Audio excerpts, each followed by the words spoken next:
네, 색다른 리포트 시간입니다. 종목 리포트들 가운데 같은 한 종목에 대해서 증권사들 간의 엇갈린 시각을 소개해드리는 시간인데요. 오늘 종목은 4분기 호실적을 발표한 LG전자입니다. 실적 발표 이후에 증권사들 전반적으로 긍정적인 분석을 내놨는데요. 먼저 하나금융투자의 의견입니다. 이 4분기 실적을 통해서 TV와 가전 부문의 수익성이 확인됐고 또 전장 부품 매출이 양호한 흐름을 보인 가운데 올 1분기와 2016년까지도 실적 개선세를 이어갈 것이라고 긍정적인 분석을 내놨습니다. 따라서 이 TV와 가전 부문이 견조하게 캐시카우 역할을 톡톡히 해주면서 기대되고 있는 전장 부품 사업, 이 미래 성장 동력에 대해서도 올 하반기부터 GM약 매출이 본격화될 것이다. 긍정적인 분석을 내놨습니다. 실적 안정성과 중장기 성장 동력을 확보했음에도 불구하고 현 주가가 역사적 밴드 하단에 근접했다. 추가 상승 여력 잇따르면서 목표 주가 72,000원으로 상향 조정을 했는데요. 반면에 HMC투자증권은 현 주가보다 10%나 낮은 목표 주가 52,000원을 제시하면서 의견이 엇갈리고 있는 상황입니다. 원화 약세와 패널 가격 하락으로 인해서 올 1분기까지는 실적 개선을 이어갈 것이다. 여기까지는 하나금융투자 의견을 같이 하고 있지만 그 이후에는 불확실성이 크다고 판단을 했습니다. 2분기 이후부터는 TV 원가 상승과 함께 또 달러 강세, 유가 하락의 영향으로 신흥국향 수출이 불확실하다라는 의견인데요. 여기에 신성장 동력인 전자부품 사업에 대해서도 안정적인 수익성을 확보하기까지는 최소 2년 이상이 걸릴 것이다. 보수적인 의견을 제시하고 있습니다. 두 의견이 좀 다르게 엇갈리고 있는데요. 투자 의견도 함께 살펴보시죠. 네, 하나금융투자는 매수를 제시한 반면에 HMC투자증권은 매수보다 한 단계 낮은 시장 수익률을 제시하면서 의견이 엇갈리고 있는 상황인데요. 이 부분에 대해서 두 분의 의견도 들어보도록 하겠습니다. 황성수 이사님께서는 어떤 부분에 조금 더 무게를 싣고 계십니까? 네, 저는 목표 주가 상향이 합당하다고 생각하는데요. 네. LG전자에 대한 각 증권사의 입장은 지금 성숙기에 다다르고 있는 그 가전과 TV 스마트 부분, 특히 최근에 중국의 추격도 거세지고 있죠. 그래서 이런 성장 우려감 때문에 부정적인 견해가 있고, 그리고 이번에 그 CES 2016에서도 이슈로 부각된 이 전기차 등 미래 자동차 부품 사업에 LG전자가 최적의 조건을 갖추고 있으므로 긍정적으로 보는 견해로 나눠집니다. 저는 LG전자에 대해서 긍정적인 견해를 취할 건데요. 네. 자, 그 근거를 말씀드리겠습니다. 자, LG전자의 전장 부품 사업부는 2015년에는 내비게이션 등 인포테인먼트 매출 비중이 높았지만 앞으로는 운전자 편의 장치, 전기 자동차 부품의 수주 증가가 기대되고 있고요. 2015년 하반기부터 GM의 전기차 부품 공급을 시작으로 얼마 전에 그 중국 업체와 세 번째로 전기차 부품 공급 계약을 체결했습니다. 그리고 이 스마트카 부품 매출 비중이 2015년에 5%에서 2020년에 30%가 예상되고요. 네. 뚜렷한 실적 개선 추세, 그리고 전장 부품 고객 기반 확대로 장기적으로 볼 때 주가 전망이 밝은 상태라고 할 수 있습니다. 그래서 2016년 IT 대형주에서 유일한 투자 대안으로 그 LG전자를 판단하고 있고요. 네. 목표 주가 상향이 합당하다고 저는 생각합니다. 네. 상당히 긍정적인 분석을 좀 해주셨는데 이광희 부장님은 어떻게 보고 계십니까? 네, 저는 뭐 시간 관계상 한 가지만 말씀드리겠습니다. 네. 네, 일단 LG전자 실전 매매할 때 정말 쉬운 종목 아닙니다, 이 종목. 네.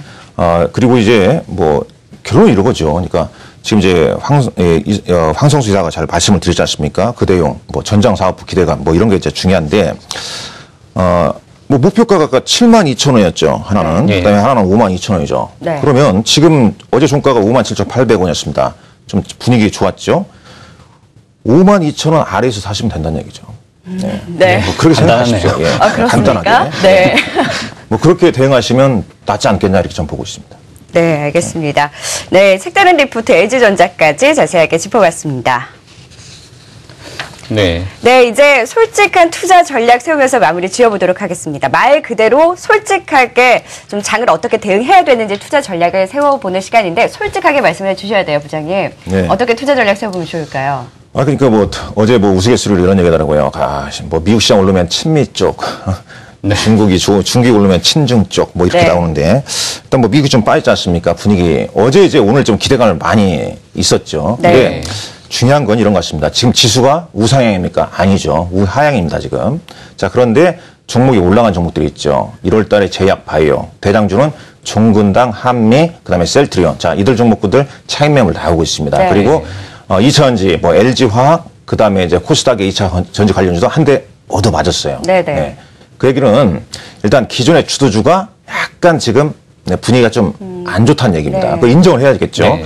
OLED 아직은 살아 있습니다. 왜냐하면 투자 실적 나오니까요. 그러니까 OLED 같은 경우는 한번 이제 21선 지지가 된다면 관심을 가지면 되는 거고요. 네. 근데 이제 이 틈을 타서 어제 이제 소외 대형주들이 반란을 일으키는 거죠. 건설주, 네. 뭐 증권주 몇몇 있지 않습니까? 네. 근데 이들 종목군들은 거의 모멘텀이기 때문에 크게 뻗어가지는 못는다. 그러니까 지금 이제 사실 FOMC까지 끝나고 이틀 전에 내가 나왔을 때 말씀드렸지만 이제 설 연휴가 얼마 이제 뭐 일주일이지 않습니까? 네. 일주일 그렇기 정도. 때문에 시장이 좀 강하게 치고 갈 만한 요인은 없다. 오히려 약간 지금 박스권이고 단기적으로 실적 모멘텀으로 오른 종목은 좀 비중을 좀 줄이고 예. 오히려 이제 올해 경영 계획이나 1분기 전망이 좋은 종목 뭐 설 전에 이렇게 빠진다 그러면 그런 종목을 다시 모으는 전략. 그리고 마지막 한 가지 이제 다음 주부터는 이제 대표적으로 중소기업들, 중소형주들 실적 발표 막 나올 겁니다. 네네. 그러면 이 손익구조 한 30% 늘어난 거 있어요.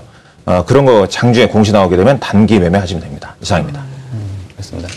그렇다면 황성수 이사님께서는 오늘 투자 전략 어떻게 세워보실 수 있을까요? 예, 어느덧 다음 주부터는 이제 2016년 1월이 지나고 2월이 시작되는데요. 그래서 2월 달 되면은 이 중국의 춘절 연휴도 있고, 그리고 그 세계 최대 모바일 산업 전시회인 모바일 월드 컨그레스 2016년이 개최됩니다. 그리고 웹보드 게임 규제 완화가 예정되어 있는데요. 저는 이 중에서도 이 웹보드 게임 규제 완화와 관련한 투자 전략을 알려드리도록 하겠습니다. 우선 웹보드 규제 완화에 대해서 알려드리겠는데요. 네. 자, 이 웹보드 게임이라고 하는 거는 고스트 포커 게임이 있습니다. 이러한 게임은 중독성과 사행성이 강하니까 사회적으로 그동안 문제를 좀 야기했습니다. 네. 그래서 이 정부에서는 웹보드 게임에 대한 과잉 몰입을 방지하기 위해서 게임머니나 상대방 선택 제한 등 규제를 하게 되었는데요. 그런데 이번 개정안에서는 월 결제 한도를 현행 30만 원에서 50만 원으로 증가하고요. 그리고 게임 한 판당 결제액이 2,500원 이하인 소액방에서는 친구를 지정해서 게임을 즐길 수 있게 되었습니다. 네. 자, 그래서 이번에 이 웹보드 규제 완화로 게임의 1인당 평균 매출인 아르프의 증가가 예상되고요. 그리고 이 웹보드 게임 개발사들의 매출이 증가할 걸로 예상되고 있습니다. 그래서 저는 이번 규제 완화와 관련해서 썬데이 토즈를 추천합니다. 네. 썬데이 토즈는 지난 12월에 출시된 애니팡 마코의 하루 매출이 12월 초에 2천만 원에서 지난 1월 중순에 4천만 원으로 증가했고요. 규제가 완화된다면은 이 증가 속도가 더 가속화될 걸로 보고 있습니다. 그리고 올해 7개의 신규 게임의 출시가 예정되어 있고, 그리고 이 보드게임 포트폴리오가 이제 다각화됨으로써 네. 매출 증가가 예상되고 있습니다. 자, 애니팡 IP를 활용하고, 그리고 카카오 플랫폼에서 친구와 게임하기를 할 수 있기 때문에 가장 큰 수혜가 예상되고 있습니다. 그래서 2016년 실적 추정치를 감안할 때 업계에서는 16,000원까지 상승할 걸로 예상되고 있습니다. 네, 관심주로 썬데이 토즈까지 짚어주셨습니다. 시장 전략까지 세워봤습니다. 지금까지 유한타증권 이강일 부장, 하우투인베스트 황성수 이사와 함께했습니다. 고맙습니다.